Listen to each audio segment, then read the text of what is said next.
اٹھا کر کے پہننے لگے، اور جنہوں نے تلواریں اٹھائی تھی وہ سکتے میں رہ گئے۔ ایک چھوٹا فوجی بھی یہ غلطی نہیں کر سکتا، سپہ سالار اتنی بڑی غلطی کیسے کر سکتا ہے؟ لوگوں نے ہاتھ تلوار ان کے نیچے آ گئے۔ اس کے بعد ظالموں نے، دشمنوں نے پوچھا خالد ابن ولید تمہارا ہی نام ہے؟ کہا تم ہی سپہ سالار ہو، لیکن ایسی غلطی کیسے کر سکتے ہو جب تمہاری گردن پر تلوار لٹک رہی ہو اور تم امامہ اٹھانے کے لیے نکل پڑے ہو؟ پگڑی بچا رہے ہو کہ گردن بچانا چاہیے؟ خالد ابن ولید نے مسکرا کر کہا تمہیں پتا ہے میں جس جنگ میں بھی جاتا ہوں اللہ کی مدد سے فتح یابی ضرور ملتی ہے اور فتح کا جھنڈا گاڑ کر آتا ہوں، لیکن اس کے پیچھے راز یہ نہیں ہے۔ خالد بن ولید اپنے بازوؤں کی طاقت پر بھروسہ رکھتا ہو اور اپنے بل بوتے یہ جنگوں کو فتح کرتا ہو۔ میرا وجدان اور یقین یہ ہے اس امامہ مبارکہ میں رسول اللہ کے 3 موئے مبارکہ ہیں، رسول اللہ کے 3 موئے مبارکہ ہیں، اور میرا یقین یہی ہے جب تک یہ سر پر ہوتے ہیں اللہ میرے لیے میدان آسان کر دیتا ہے۔ نسبت مصطفیٰ پر انہیں فخر تھا، اسی نسبت پر وہ فتح یاب ہوا کرتے تھے۔ یہ صحابہ کی باتیں عرض کر رہا ہوں۔ آپ کو پتہ ہے ایک مرتبہ عیسائیوں نے آپ کو چیلنج کر دیا تھا کہ اگر تمہارا دین سچا ہے تو آؤ خالد بن ولید ہم اور تم سامنے بیٹھتے ہیں، مباہلہ۔ اگر دین تمہارا سچا ہے تو زہر کی ایک شیشی لائی عیسائیوں نے، کہا کہ اس کو دونوں لوگ پئیں گے، جو بچ گیا اس کا دین سچا ہے۔ اور یہ جھوٹے لوگ اس طرح سے کبھی آگے آ بھی نہیں سکتے، چیلنج تو کر لیں گے لیکن آ نہیں سکتے۔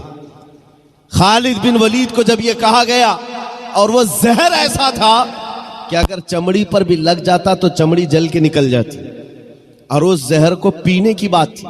سامنے بڑے بڑے پادری بیٹھے ہوئے تھے، انہوں نے سوچا تھا کہ ڈینگ مار لیں گے، لیکن انہیں پتا نہیں یہ محمد عربی کا شعر ہے، نبی کریم صلی اللہ علیہ وسلم کے غلام ہیں۔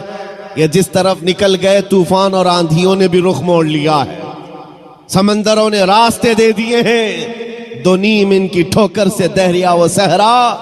یہ اقبال نے کہا تھا پہاڑ ان کی ہیبت سے رائی، سمٹ کر پہاڑ ان کی ہیبت سے رائی۔ خالد بن ولید نے کہا آ جاؤ، سامنے آ جاؤ، بیٹھتے ہیں، میں تیار ہوں اس بات کے لیے کہ زہر ہم بھی پئیں گے، تم بھی پی لینا، جو بچ جائے اس کا دین حق ہے۔ لیکن مقابلے کے لیے جیسے ہی سامنے آئے، زہر کی شیشی رکھی ہوئی ہے، بہت خطرناک زہر ہے، چمڑی پر بھی لگ جائے تو جل کر کے نکل جائے۔ آپ سے کہا گیا اٹھاؤ اور پی لو، تو حضرت خالد بن ولید نے کہا دونوں کی طرف سے پینا ہے، لیکن انہوں نے کہا نہیں، پہلے آپ کریں گے۔ ہمیشہ باطل ڈرتا ہے اور اس کو شک ہی تو ہے، حق ہونے کا یقین نہیں ہے جتنا ایمان والے کو ہوتا ہے، ایمان والے کو ہوتا ہے۔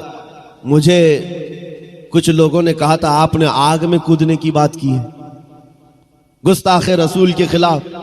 آگ کا کام ہے جلانا، تاثیر ہے، کیسے ہوگا؟ میں نے کہا یہ میں نے اپنی طاقت کے بل بوتے نہیں کہا، رسول اللہ کی عزت کے بل بوتے۔ مجھے اتنا یقین ہے، تکبیر، نعرہ رسالت، نعرہ رسالت، تحفظ نام رسالت، تحفظ ناموس رسالت۔ مجھے اتنا یقین ہے آگ کا کام ہے جلانا، وہ جلائے گی، ہر ایک کو جلائے گی، لیکن یہ بھی میرا عقیدہ ہے کہ جب تک رب کی منشا نہ ہوگی دنیا کی کوئی آگ اثر بھی نہ کر سکے، یہ بھی میرا ایمان ہے۔ اللہ اگر چاہے، اس لیے کہ سرکار غریب نواز کو بھی یہ چیلنج کیا گیا تھا۔ آپ کو ایک پجاری نے کہا تھا